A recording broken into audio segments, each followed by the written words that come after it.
Guys, good morning and welcome dito sa second day, day 2 ng World Game Fowl Expo.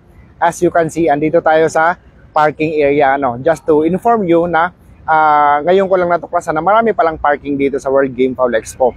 So yung kahapon nung pinuntahan natin, sa harapan may parking, pagpasok mo sa left side may parking, ngayon naman nasa right side kami. Ito. Marami pa kami na parkingan. It's 9:25 in the morning. So sa mga pupunta mag-ikot na po kayo. Malawak pa lang parking dito, and ito sa harapan natin dito, ito yung parking ng mga motor. So malawak din ang parking ng mga motor. Kaya sa mga gusto pong pumunta, pwede pa kayong humabol I'm sure marami ng pila ngayon kasi alas 10 magbubukas. So it's 9:25 in the morning. Samahan niyo ako, puntahan natin ang pila para ma-update natin ang mga kasama natin sa Bungero sasaya dito sa World Game Fowl Expo kasi talagang isa sa mga pinaka-abangan ng lahat I myself am very excited and I'm happy na makita ang mga kasama natin sa Bungero na makadaupang palad katulad kahapon.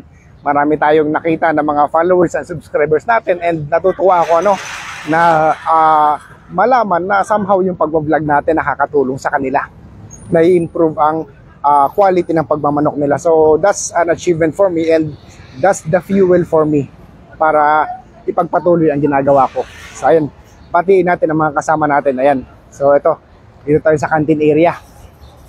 Ito yung mga kainan kahapon and hanggang ngayon ganun pa rin. So affordable pa rin naman ang mga pagkain dito. Ayan. So ito yung mga kasama natin nag-aabang dito sa labas.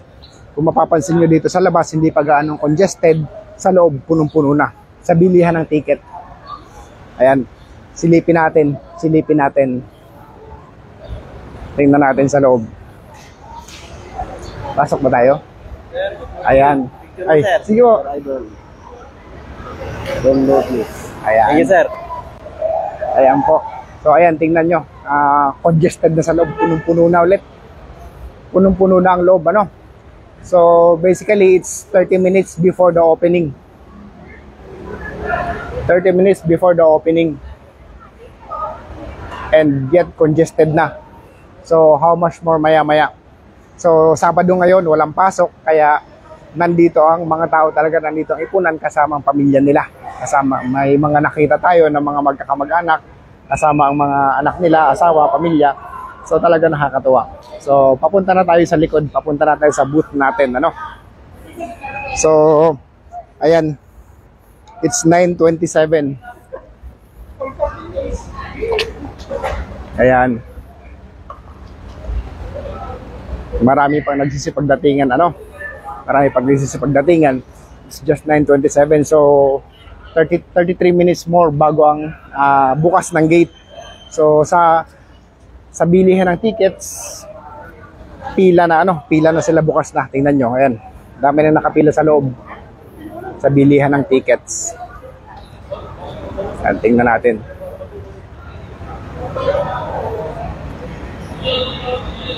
Ayan yung loob. Ayan. So marami na nakapila sa bilihan ng ticket. Ayun, may mga wristband na sila. So ibig sabihin nakabili na ng ticket, naghihintay na lang magbukas. 30 minutes magbubukas na sila. So magkita-kita po tayo, magsama-sama tayo sa loob. See you guys later.